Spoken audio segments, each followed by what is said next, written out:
শিক্ষার্থীদের একটা গুরুত্বপূর্ণ বা একটা অভিযোগ আছে বা অনুযোগ আছে যে আমি যে পড়াশোনা করব এটার সবচেয়ে বড় মোটিভেশন হওয়া কি হওয়া উচিত। কারণ বাংলাদেশে তো আমরা জানি পড়াশোনা করলেও সেরকম ভাবে চাকরি হয় না, সেটাই কিন্তু আমরা দেখে আসতেছি। তাহলে আমি যে পড়াশোনা করব চাকরির জন্য হচ্ছে না, বা ভালো মানুষ হওয়ার জন্য, বা ঠিক মতো পড়ায় মন বসছে না, তাহলে আমি কিভাবে পড়াশোনায় মন বসাতে পারি? আমার মোটিভেশনটা কি হওয়া উচিত? এটা আমাকে আমাদের অনেক পাড়ার ছেলেমেয়েরাও জিজ্ঞাসা করে। আবার মজার বিষয় হচ্ছে, আমার চেয়ে যারা 2-1 ব্যাচ উপরে পড়ে বা বেশ ভালোই বড়, এরাও আমার কাছে জিজ্ঞাসা করে। যখন আমি প্রাইভেট পড়তাম আমার বড় ভাইয়ের কাছে, তখন আমাদের 1 ব্যাচ উপরে ভাইরা পড়তো। তো তারা প্রত্যেকেই একদম যারা ছিল 3-4 জন ভাই, তারা প্রত্যেকে আমার কাছে জিজ্ঞাসা করতো সিফাত মানে কিভাবে পড়বো, ইংরেজি কিভাবে পড়তে হবে, বা সকল কিছু আমার কাছে জিজ্ঞাসা করতো। তো তারাও জিজ্ঞাসা করতো যে কিভাবে পড়াশোনা করবো এবং পড়াশোনার সবচেয়ে বড় মোটিভেশনটা হওয়া কি হওয়া উচিত। দেখুন, পড়াশোনার এটা আমার ধারণা এবং আমি বলতেছি, এই মোটিভেশন নিয়ে যদি আপনি পড়াশোনা করুন তাহলে কিন্তু আপনি সাকসেস হবেন। আপনার সবচেয়ে বড় মোটিভেশন হচ্ছে আপনার মা বাবা। মা বাবার কথা চিন্তা করে যদি আপনি পড়াশোনা করুন তাহলে দেখবেন আপনি সহজে পড়তে পারতেছেন। কিরকম চিন্তা ভাবনা দেখুন তো, আপনাকে ছোট থেকে বড় পর্যন্ত সকল কিছু কিন্তু মা বাবা দিচ্ছে।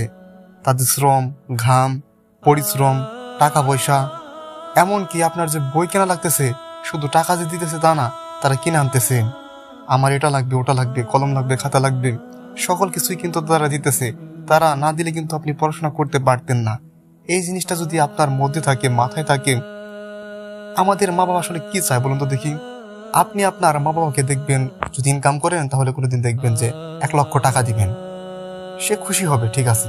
কিন্তু আপনি ধরুন কথার কথা ক্লাস 4-এ পড়েন, 5-এ পড়েন, বা যে কোনো ক্লাসে পড়েন, আপনি আর একল হয়েছেন, দেখবেন তখন কিন্তু আপনার মা বাবা বেশি খুশি হবে। আপনি ভালো একটা চাকরি পেয়েছেন, খুশি হবে। আপনি ভালো একটা বিশ্ববিদ্যালয়ে চান্স পেয়েছেন, অনেক খুশি হবে, অনেক খুশি হবে। কেন বলুন তো দেখি?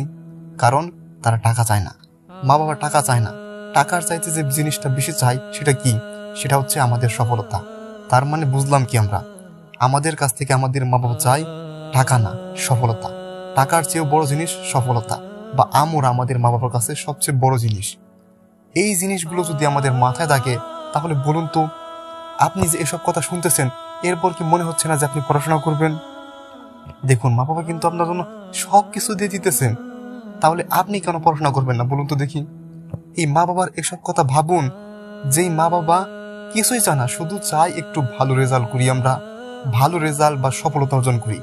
অনেকেই সফলতার সঙ্গে অনেকভাবে দিবে যে A+ বানালে বা A+ পেলে সফলতা। না, আমার কাছে সফলতা সেটা না। সফলতা হচ্ছে সেটাই, মনে রাখবে, যেহেতু শিক্ষার্থীদের উদ্দেশ্যে বলতেছি, ছোট ছোট ভাইদের, সেজন্য তুমি করে বলতেছি, মনে রাখবে সফলতা হচ্ছে সেটাই তুমি যা চাও তার জন্য সর্বোচ্চ চেষ্টা করে তুমি যা পাও সেইটাই তোমার সফলতা, সেইটাই তোমার সফলতা। তাহলে সফলতা কি জানলাম আমরা? তুমি যা চাও তার জন্য সর্বোচ্চ পরিশ্রম করে তুমি যা পাও তাই তোমার সফলতা। তার মানে কি? সর্বোচ্চ চেষ্টা করা, সর্বোচ্চ পড়াশোনা করা। কাদের কথা মনে করে? মা বাবার কথা মনে করে। তাদের কথা মনে রাখতে হবে। আমাদেরকে তারা খাওয়াইতেছে, পড়াইতেছে, আমাদের সুখে তারা সুখ পাচ্ছে, আবার আমাদের দুঃখে তারা দুঃখ পাচ্ছে। এই সকল কিছুই কিন্তু মনে রাখতে হবে, মাথায় রাখতে হবে। এই সকল কিছু যদি আমরা মাথায় রাখতে পারি, মনে রাখতে পারি, তাহলে কিন্তু আমরা এগিয়ে যেতে পারবো। এই যে ভিডিও দেখলেন, আপনার কি মনে হচ্ছে না যে পড়াশোনা করা উচিত? মা বাবার কথা কি একটু মনে হচ্ছে না? আমার কিন্তু হওয়ার কথা।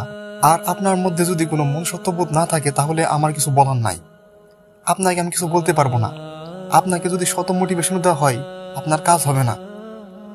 আমার নিজের ইচ্ছা শক্তি যদি না থাকে তাহলে আমি কখনোই কোনোদিন সে সফলতা অর্জন করতে পারবো না। আপনি জীবনে কোনোদিন বাবা মার কোনোদিন হাসি দেখেছেন? আসল হাসি, সুখের হাসি, বা যেটা প্রকৃত হাসি, কৃত্রিম হাসি নয়।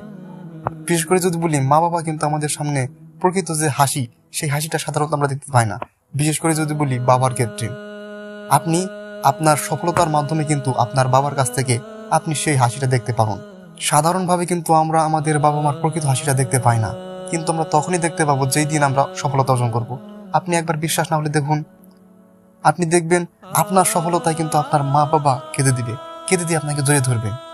তখন দেখবেন সেই দিনটা কত বেশি আনন্দদায়ক একটা ঘটনা, কত আনন্দদায়ক একটা মুহূর্ত। সেই জন্য বলবো, আপনার পড়াশোনার সবচেয়ে বড় মোটিভেশন বা মোটিভেটর যাই বলুন না কেন, সবকিছু করুন আপনার মা বাবা। আপনার মা বাবার দিকে তাকিয়ে হলেও ভালো করে পড়াশোনা করুন এবং আপনার করা উচিত।